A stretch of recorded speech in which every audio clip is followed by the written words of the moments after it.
Hello friends, hope आप सब लोग अच्छे होंगे। Today will study about separation of substances, उसके कुछ इंपॉर्टेंट नोट्स और उसके बाद हम कुछ करेंगे कुछ क्वेश्चंस। और इफ़ यू आर कॉन्फिडेंट, आपको नोट्स की ज़रूरत नहीं है रिवीजन की, तो आप इस वीडियो को सीधा फॉरवर्ड कर दीजिएगा क्वेश्चन सेक्शन में। क्योंकि देखिए, ज़रूरी होता है, अगर हमने कोई चीज़ पढ़ाई करी है, जब तक हम उसके क्वेश्चन अटेम्प्ट नहीं करते हमें समझ में नहीं आता कि वैसे हमें ये कॉन्सेप्ट समझ में आया है कि नहीं। ठीक है, हम यहाँ पर चैप्टर सेपरेशन सब्सटेंसेस के बारे में पढ़ेंगे नहीं, हम सिर्फ क्विक नोट्स पढ़ेंगे, राइट। और उसके बाद हम कुछ क्वेश्चंस को अटेम्प्ट करके अपने कॉन्सेप्ट्स को रिवाइज करेंगे। तो चलिए अब हम आगे बढ़ते हैं। डे टू डे लाइफ में हमें सेपरेशन सब्सटेंस की ज़रूरत होती है, चाहे आप पोहे से आप ग्रीन चिली निकाल रहे हो, चाहे बहुत से लोगों को प्याज पसंद नहीं होता है, वो प्याज पिक कर रहे होते हैं पिज़्ज़ा से। तो this is separation of substances. ठीक है, जनरली 3 रीजंस की वजह से सेपरेशन ऑफ सब्सटेंसेस होता है। First reason is this: to separate two dissimilar but useful elements, like in the case of butter and milk, इसलिए हमें सेपरेशन होता है। दूसरे में होता है to segregate useless elements from the useful ones, like in the case of tea leaves from it. आपको पता है, चाय बनाने के बाद जो चाय पक जाती है उसको हटाना होता है, तब हमें सेपरेशन की ज़रूरत पड़ती है। Third is to remove and discard impurities or potentially harmful substances, like picking out small pieces of stones and other impurities from rice and wheat. खाना बनाने से पहले आपने देखा होगा हमारी मम्मियाँ दाल में से या चावल में से थोड़े कंकड़ पत्थर हटाते थे, इसलिए भी हमें सेपरेशन की ज़रूरत होती है। जनरली ये बेसिक 3 मेजर रीज़न होते हैं कि हमें सेपरेशन की ज़रूरत क्यों होती है, right.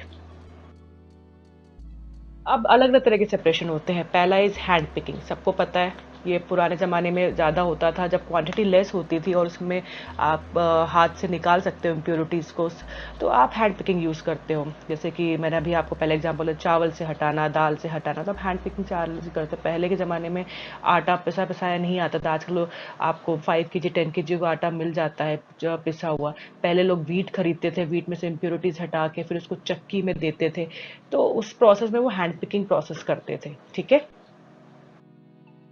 Next is threshing. Threshing मतलब कि जब क्रॉप हार्वेस्ट हो जाता है तो खूब सारा जितना भी उन्होंने हार्वेस्ट करा क्रॉप होता है वो सन में लगा रख के नीचे रख देते हैं और वो ड्राई हो जाता है। और जब ड्राई हो जाता है तो एक एक स्टॉक में ना 100 पीस ऑफ ग्रेन होते हैं, तो उसको आप हाथ से पिक नहीं कर सकते हो, क्योंकि बहुत टाइम कंज्यूमिंग होता है और क्वांटिटी बहुत लार्ज होती है। तो उस केस में इस तरह की मशीनें यूज़ करी जाती हैं जहाँ पर वो क्रॉप्स को डालते हैं और वो जो अनवांटेड यूजलेस चीज़ होती है वो अलग हो जाती है और ग्रेन सीड्स को वो अलग कर देता है। तो जब क्वांटिटी लार्ज होती है तब वो लोग थ्रेशिंग को यूज़ करते हैं। ठीक है, विनोइंग में पता है इसको, पुराने ज़माने में आपने देखा होगा, अगर आपके दादा दादी या नाना नानी अगर आपके कोई रूरल एरिया में है, they are not in urban area, तो वो इस तरह का सूप होता है, सूप में वो चावल रख के ऐसे ऐसे वो हवा में हिलाते हैं, तो डस्ट पार्टिकल जो हल्की होती है वो ब्लो करके चली जाती है और जो ग्रेन पार्टिकल जो हैवी होते हैं वो नीचे आ जाते हैं। तो इस तरह से विनोइंग मेथड पहले ज़्यादा यूज़ होता था, अभी थोड़ा कम यूज़ होता है। सी अगर आपको विनोइंग की डेफिनेशन जाननी है, उसके बाद पैराग्राफ लिखना है, तो आप यहाँ से पूरा का पूरा कॉपी कर सकते हैं। मैं आपको सिर्फ वर्बली फटाफट आपको रिवाइज करवा रही हूँ। ठीक है, अगर आपको नहीं समझ में आ रहा तो आप इस वीडियो को पॉज करके एक बार रीड कर सकते हैं। सीविंग, सीविंग सीविंग तो हमें पता ही है, जैसे कि जब आपको आटा छानना होता है या चाय पत्ती छाननी होती है तो दिस इज सीव, इसको कहते हैं ना छन्नी, इसके थ्रू प्रोसेस को हम कहते हैं सीविंग। ठीक है, ग्रेन से जब बड़े होते हैं, जैसे उसको थ्रेशिंग और विनोइंग से हम नहीं हटा सकते, तो हम सीविंग के थ्रू हटा सकते हैं, राइट। अब इंपॉर्टेंट क्वेश्चन आता है, what do you mean by sedimentation, decantation and filtration. Sedimentation मतलब कि जैसे कि अगर मैं आपको एग्जांपल दे रही हूँ, सॉल्ट और सैंड को एक वाटर में मिक्स कर दीजिए, तो सैंड क्योंकि हैवी होता है वो नीचे सेटल अप हो जाता है। ठीक है, सैंड अलग हो जाता है, इसको कहते हैं सेडिमेंट हो जाना। ठीक है, अब डिकेंटेशन क्या होता है, अब वो जो सेटल हो चुकी है सैंड, उसको मुझे ना दूसरे प्रोसेस में, अगर मुझे ऊपर का जो लिक्विड है जो जिसमें सॉल्ट और वाटर मिक्स है, उसको मैं दूसरे बीकर में या दूसरे कंटेनर में शिफ्ट कर सकती हूँ। सैंड हैवी रहेगा, वो नीचे बैठा रहेगा, तो इस प्रोसेस को जो शिफ्टिंग है ऊपर वाले लिक्विड में जिसमें सॉल्ट मिक्स है, उसको हम कहते हैं decantation process.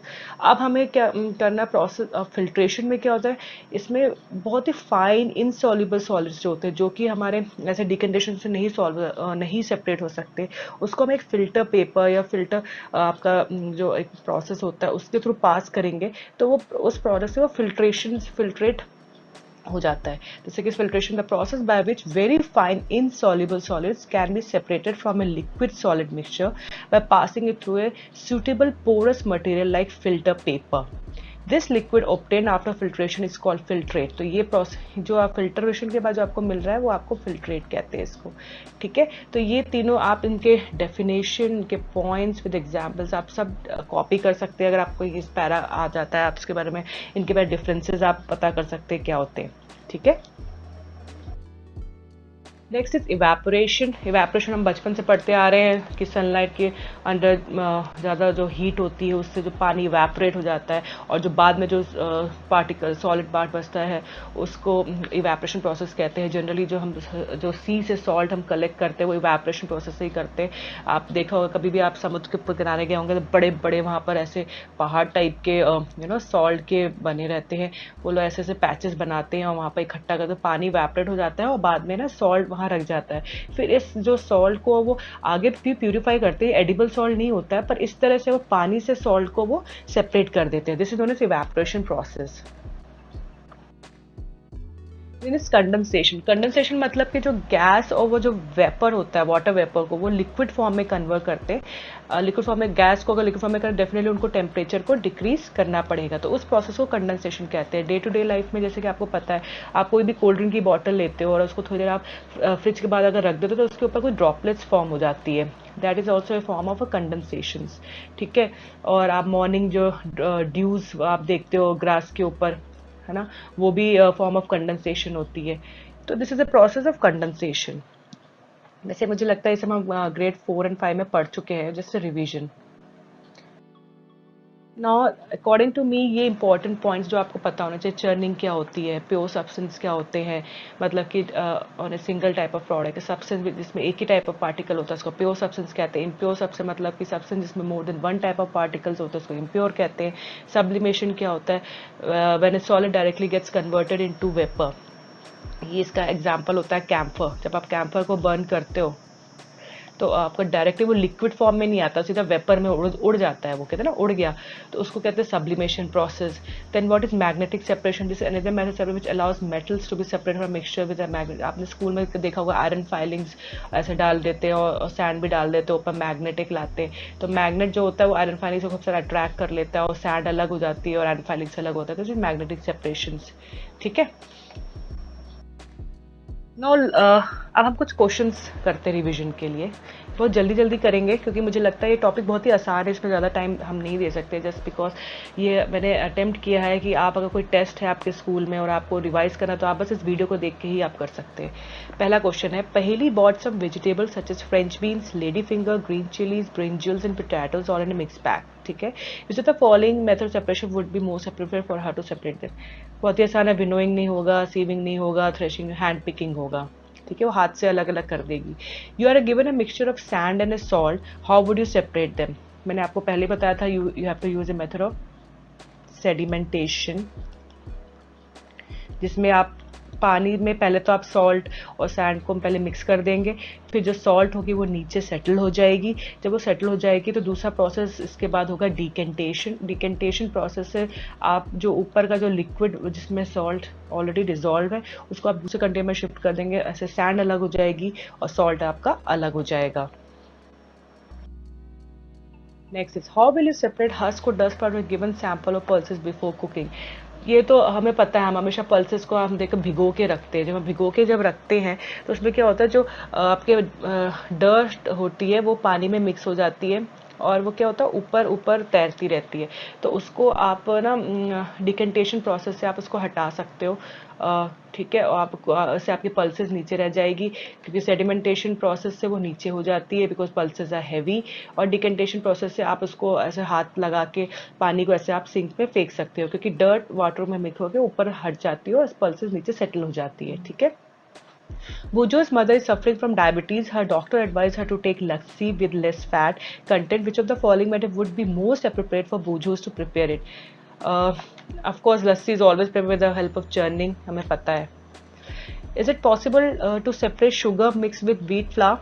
If yes, how will you do it?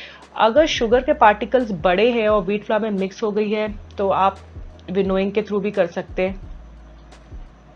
ठीक है. विनोइंग से हो सकता है, आप सीविंग से भी निकाल सकते हैं,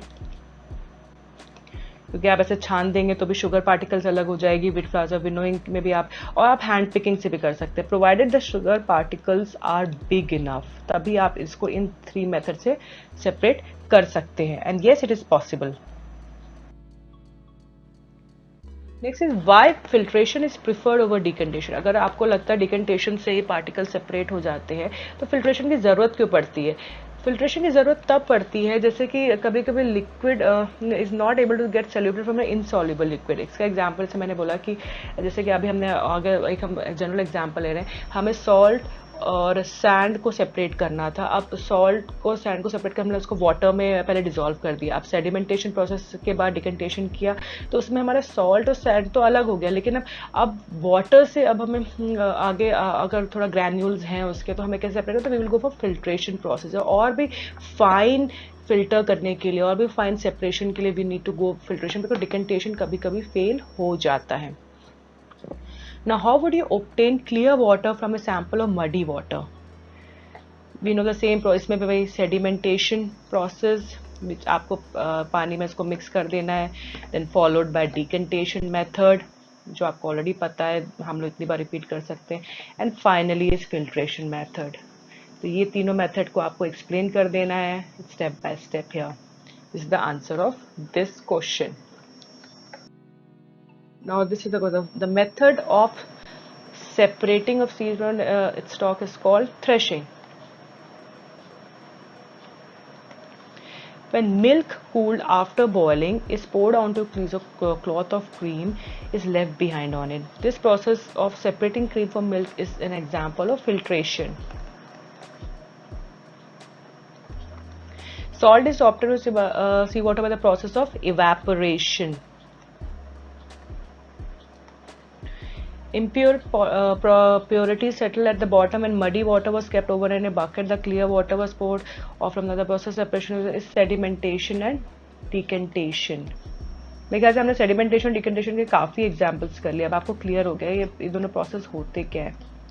और फ्रेंड्स, हमें ना अपने किडोपीडिया चैनल में एक कॉन्टेस्ट भी रन कर रहे हैं जिसमें आप पार्टिसिपेट कर सकते हैं। सिंपल एग्जाम्पल कुछ क्वेश्चंस का आंसर देके, जैसे कि लॉकडाउन आपके लिए बेनिफिट है कि नहीं, या कोई आप स्लोगन लिख दीजिए, और जिससे और आपका कुछ नहीं जा रहा है, आप पढ़ाई करते करते साथ में आपको बस कुछ पार्टिसिपेट 1 मिनट देना है अपना, इनके आंसर देने, and you can get a Paytm cash as a ना प्राइज। अभी हम पेटीएम कैश इसलिए दे रहे हैं क्योंकि अभी लॉकडाउन पीरियड चल रहा है, it will be difficult for us to do any courier of the goodies. आने वाला टाइम पे हम लोग और भी प्लान कर रहे हैं कि हम कॉन्टेस्ट के साथ जो भी गुड्स देंगे वो हम वॉचेस या कोई भी आपके कोई यूज़फुल यूटिलिटी दें जिससे आपको भी फ़ायदा रहे। तो आप हमारे चैनल को सब्सक्राइब ज़रूर कर दीजिएगा। आने वाले टाइम के आप पढ़ाई के साथ साथ अर्न भी कर सकते हैं, और ये इस तरह से कि वीडियोस आने से आपका ही फ़ायदा है। आप रिवीजन कर सकते हो बहुत फास्ट, आपको किसी बुक की ज़रूरत नहीं है, आप बस एक नोट्स के साथ आपको क्वेश्चन आंसर साथ में मिल रहे हैं, आप तुरंत आपका इजीली और क्विकली रिवीजन हो जाता है। एंड येस, हमारे सब्सक्राइबर डे बाय डे बढ़ रहे हैं, हमारे वीडियोस को लाइक मिल रही है, उसके लिए बहुत बहुत थैंक यू। आशा करते हैं कि आने वाले टाइम में हम और अच्छे अच्छे वीडियोस लाएंगे और आपको आप पढ़ाई हम आसान कर पाएंगे। एंड येस, हमारे कॉन्टेस्ट में पार्टिसिपेट ज़रूर करिएगा, उसको मैं नीचे लिंक में उसका डिटेल दे दूँगी, आप वहाँ से जाके उसको पार्टिसिपेट कर सकते हैं। Till then, bye bye, take care.